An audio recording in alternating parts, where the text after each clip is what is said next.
या संविधान की रक्षा हेतु संघर्ष करने की बात हो। हमेशा से हमारा नेता निर्भीक होकर, निडर होकर और अपने जान की परवाह नहीं करते हुए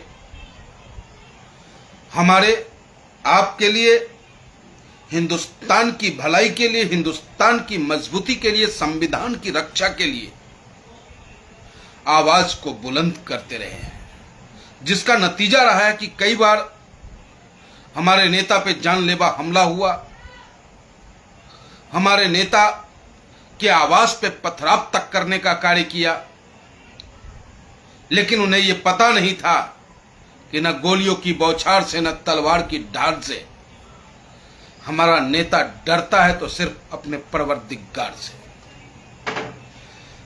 वो पत्थरबाज मुखी खा रहे हैं, गोली चलाने वाले वो मुखी खा रहे हैं, और जो हमारे नेता को बी टीम कहते हैं वो अपने बगल को झांक रहे हैं। क्योंकि आज आप देखो, मैं पहले बात करूंगा उत्तर प्रदेश ही नहीं, उन तमाम भाजपा शासित राज्यों की बात करूंगा जहां पे अराजकता का माहौल है, संविधान को तार तार करने का प्रयास किया जा रहा है, अपने मन मर्जी कानून थोपने का प्रयास किया जा रहा है। क्या खाएंगे, क्या पिएंगे, किस तरीके से हम इबादत करेंगे, यह तय करने का कार्य किया जा रहा है, जिसका पुरजोर विरोध ऑल इंडिया मजलिस इत्तेहादुल मुस्लिमीन करता है। उसका विरोध बैरिस्टर असदुद्दीन ओवैसी साहब का यह छोटा सा सिपाही पंडित मनमोहन झा गामा भी करता है। बात करते हैं हेमंत बिस्व शर्मा का,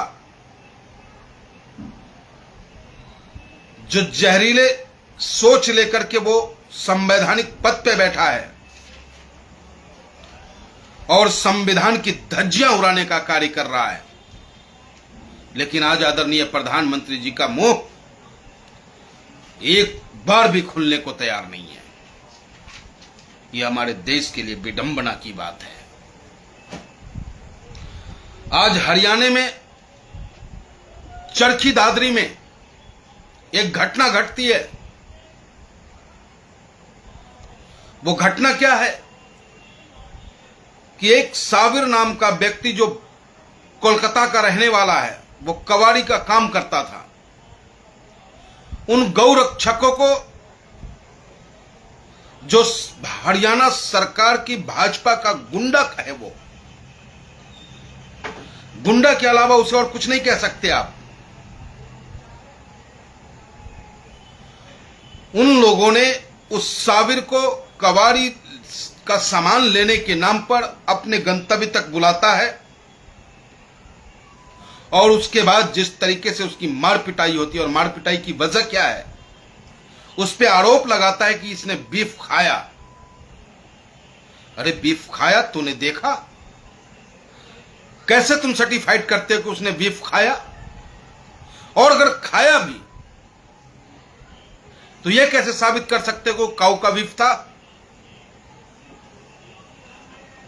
और तुम कानून को अपने हाथ में लेकर के उस पर डंडा बजाना शुरू कर दिया, उसकी हत्या कर दी तुमने। और हद तो तब हो गई जब हरियाणा का मुख्यमंत्री नवाब सिंह सैनी कहता है कि गांव वालों को कौन रोक सकता है। इससे पता चलता है कि इन गौरक्षक गुंडकों को पूरा प्रोत्साहन सरकार की तरफ से मिल रहा है। ठीक है कि वो 7 लोग गिरफ्तार हो गए, लेकिन गिरफ्तारी हो जाना मात्र ही समस्या का समाधान नहीं है। समस्या का समाधान है कि इस तरीके के माहौल को खत्म किस प्रकार किया जाए। आए दिन लूट, आए दिन बलात्कार और रेप जैसी घटनाएं, और फिर भी खुद की पेट थपथपाते नजर आते हैं ये सरकार, आदरणीय प्रधानमंत्री जी। कहीं कोई सुरक्षित नहीं है, न घर में सुरक्षित, न सड़कों पे सुरक्षित, न पार्क में सुरक्षित, न जॉब पे सुरक्षित, न अपने कार्यालय में कहीं सुरक्षित। हो क्या रहा है? और सबसे बड़ी विडंबना है कि जहां भी भारतीय जनता पार्टी की सरकार है, वहां अपराधियों को जाति से पहचानने का कार्य किया जाता है। और जाति अगर उनके मन मुताबिक है तो कार्रवाई उस हिसाब से होगा। अगर वो जाति उनका समर्थक नहीं है तो फिर कार्रवाई दूसरे अंदाज में होगा। आज उत्तर प्रदेश कराह रही है। उत्तर प्रदेश का कोई ऐसा जिला नहीं है जिस जिले में बलात्कार और लूट की घटनाएं नहीं बढ़ रही हो। उसके बावजूद अधिकारी से लेकर सरकार तक अपने पीठ को थपथपाने का कार्य कर रही है। चल क्या रहा है भाई? किस तरीके का माहौल दे दिया आपने हमारे देश को, हमारे प्रदेश को?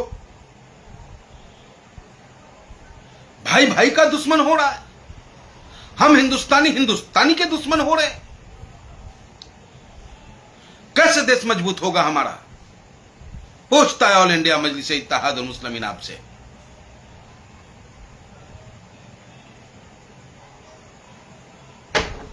मैं बात करता हूं गाजियाबाद की आपसे। अब गाजियाबाद में चंद दिनों में घटी घटनाओं पे मैं रोशनी डालना चाहूंगा, प्रकाश डालना चाहूंगा। पता होगा आपको कि 4 दिन पहले एक घटना घटती है गाजियाबाद क्रॉसिंग रिपब्लिक थाने के अंतर्गत, जिसमें उस चित्रांश सोसाइटी में एक मुस्लिम परिवार अपने बच्चे को स्वास्थ्य लाभ के लिए कुरान का पाठ रखवाता है, लेकिन सरकार समर्थित बजरंग दल के गुंडे वहां माहौल खराब करने का काम करते हैं।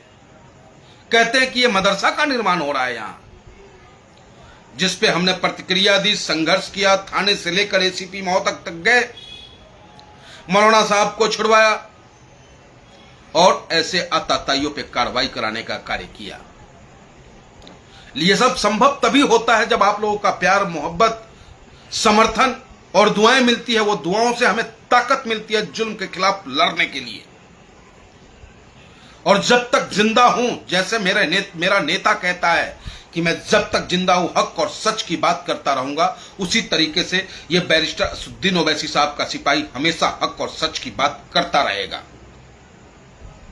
जुल्मी कोई भी हो, जुल्मी हमारा नहीं हो सकता, जुल्म करने वाला हमारा नहीं हो सकता। और जुल्म को मैं बर्दाश्त करूं, देखकर चुप हो जाऊं, यह हमसे हो नहीं सकता। इसलिए मैं निरंतर संघर्ष करता रहूंगा। और उसका नतीजा, जिस तरीके से उन्होंने माहौल क्रिएट करने का काम किया, अगर प्रशासन, एक बार को प्रशासन सरकार के दबाव में था, उन संगठनों के दबाव में था, लेकिन जब प्रशासन से जाकर के हमने बात की, प्रशासन को हमने अपना पक्ष रखा, फिर प्रशासन ने निष्पक्षता से जांच करते हुए मौलाना साहब को बाहर किया, मौलाना अल्ताफ साहब को, और हमने अपने तरफ से तहरीर दी जिस पे किस कार्रवाई हुई। तो ये सब आप लोगों के प्यार और मोहब्बत की देन है। अब आप देखो